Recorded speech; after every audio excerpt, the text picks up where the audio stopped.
Hey, good morning, Midwest Survivor. Time for breakfast bits. So first off, I want to say thank you to everybody that is checking out the TikTok videos, the YouTube clips, the Facebook shorts, and all the clips that are being added to X and Instagram. So thank you all for that. If you like the content, be sure to hit like and subscribe on the bell and the thumbs up.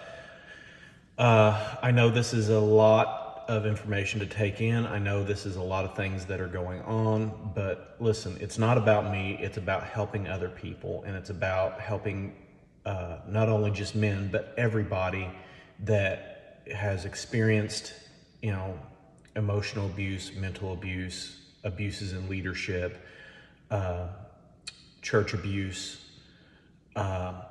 learning about narcissists, learning about toxic behaviors, learning about, why it happens, what it is, and then more importantly, how to rebuild your life. So today's breakfast bit is going to be talking about the vindictive narcissist. Now, vindictive, obviously, that word itself has to do with being vengeful.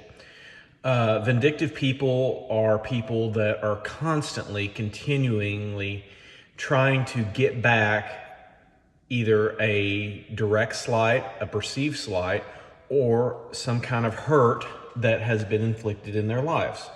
Vindictive people will always say, well, they did this to me, so now I'm going to do this to them. Vindictive people are always trying to one-up the person that hurt them.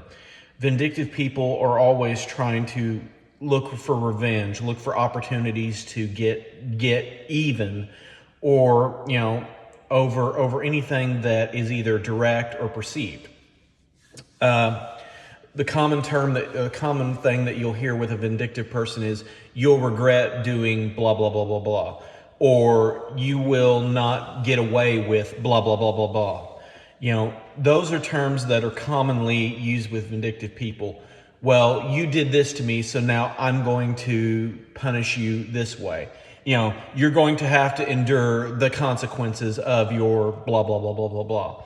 That's common language of a vindictive narcissist. They punish people who challenge them, who challenge or reject them. I can honestly say that dealing with vindictive people, they are constantly dredging up old things to punish the people that have hurt them. And it can be stuff that happened that day. It can be stuff that happened yesterday. It can be stuff that happened during the week, last year, even as far back as 40 and 50 years ago. These vindictive people are constantly desiring to get satisfaction, gratification, and acknowledgement for wrongs that either were done to them or perceived done to them, and they will do anything and everything to get back and get even, and not only that, but hurt the person that hurt them.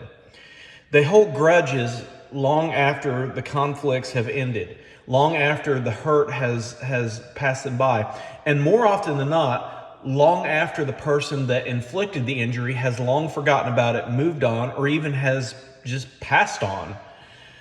They use retaliation to give themselves a sense of superiority and provide them with the energy that they need to fuel that narcissistic, vindictive attitude that is within their mind and within their heart. So, ways to deal with vindictive narcissists. You can try to make amends with them, but if they continually dredge it up and dredge it up and dredge it up and throw it in your face, then honestly, there's nothing you can really do at that point. The most obvious thing to do is to cut your losses from that person and move on with your life. If you're married to a vindictive narcissist, you can honestly approach them and say, listen, you keep dredging up the past. You keep dredging up old wounds. You keep dredging up these things from conflicts and issues that have been over for years. The way you're dealing with this is not a healthy way. We need to talk to a third party, unconnected, unbiased, completely qualified person to say, hey, listen, this is what's going on. We need to talk about this. And there is no shame in asking for help. If anything, it's more important to ask for help than to just continually to enable this behavior and to let it go on, because it's not only damaging to you, but it's also damaging to the person that is inflicting the pain. So, Midwest Survivor, I want you to stay healthy. I want you to be healthy, and I want you to get healthy. And more importantly, get strong, stay strong, and be strong. That's Breakfast Bits for today. Dinner chat will be tonight. We'll be going through part 3 of what leadership abuse is. So y'all tune in, and I'll see you tonight. Take care.